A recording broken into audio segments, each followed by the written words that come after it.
नहीं देखो ये जो प्रकल्प गुड़िक आम जो दायित्व नेला बेलू बहुत विलंब हो जाता से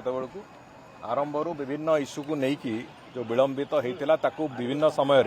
प्रति 3 मास थे थे आर समीक्षा भुवनेश्वर कराला जो लास्ट आम रिव्यू मीटिंग रे जो टार्गेट दिया से टार्गेट अनुजाई जोटा आमर जो रेसिडेंशियल यूनिट जोटा को सेपटे हॉस्टेल जोटा करा जाउची से रेसिडेंशियल यूनिट ऑलमोस्ट संकर मार्च शेष सुधा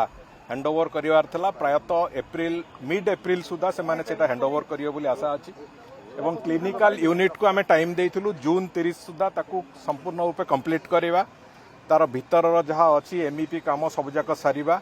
फसाड सारिबा लिफ्ट टू आरंभ करिकी इलेक्ट्रिसिटी कनेक्शन पर्यंत सब कथा को कंप्लीट करेवा एवं जून 30 सुधा हैंडओवर करने को जो एग्जीक्यूटिंग एजेंसी अच्छी आम ताकू टार्गेट देइथिलु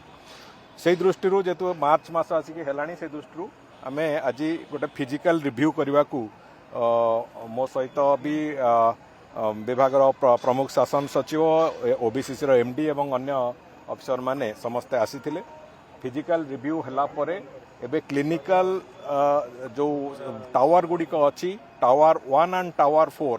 एदिटा ऑलमोस्ट तार सबु काम कंप्लीट होवा स्थिति को आसी सारलानी केवल मेडिकल फर्निचर्स जे आसीबा परे से बिल्डिंग गुड़िक ऑपरेशन आमे करि परिबा आरंभ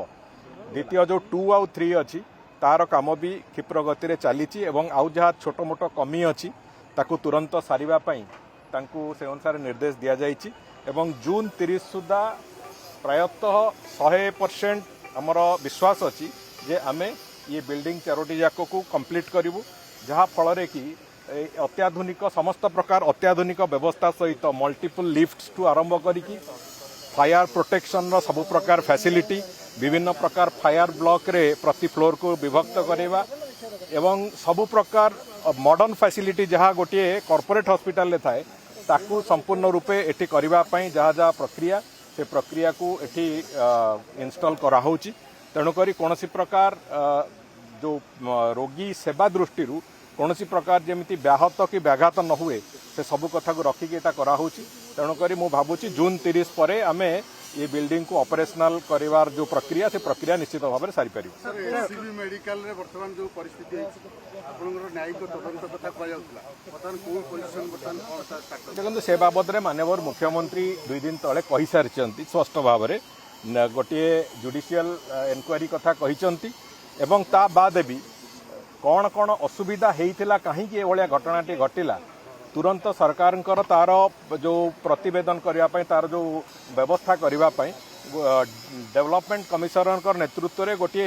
टेक्निकल लोक मानू नहीं गोटे फैक्ट फाइंडिंग टीम भी होती तेणुक जोड़िक जाक रिपोर्ट जुडिशियल कमिशन रिपोर्ट हुए तो समय टिके लगिपे कहीं क्या जोगु होती से कथाटा से स्टडी करेंगे किंतु टेक्निकल फॉल्ट कौन थिला कौथिपाई है ये कथाटा ताकू ये जो डेवलपमेंट कमिशनर का नेतृत्व जो टीम अच्छी ये तुरंत बहुत शीघ्र तार रिपोर्ट देला परे आमे निश्चित भाव में तार जहाँ रेक्टिफिकेशन प्रक्रिया आरंभ करूँ एवं आउ गोटे सबुठ बड़ कथा होची ये जो नुआ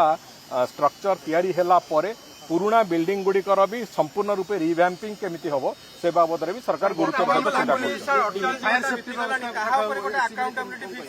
ना अकाउंटेबिलिटी बिना तदंतर करा जाए ना अकाउंटेबिलिटी करने मो कहवा कथा से डेवलपमेंट कमिशनर नेतृत्व में गोटे टेक्निकल टीम तार प्रक्रिया स्टडी करिवार प्रक्रिया आरंभ करुचंती एवं जुडिशियल कमिशन गोटे सविशेष तार समस्त घटनार पूरा प्रच्छदपटटा कौन अच्छी से भी ताकू एनालिसिस करेंगे तेणुक से थरे तांकर जो मतामत जो सबुज समस्त आमर चीफ इंजीनियर बिल्डिंग हूँ इलेक्ट्रिकल ईआईसी हूँ ये समस्ते थरे इनवॉल्व होइकी से कौन होइची से परिप्रेक्षी को थरे एनालिसिस कला परे तापरे जा पदक बहुत शीघ्र आरंभ हम बहुत शीघ्र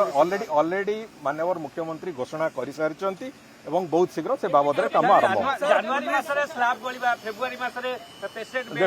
देखु से बिल्डिंग ऑलरेडी 60 वर्ष ऊपर को पुराना हो सारा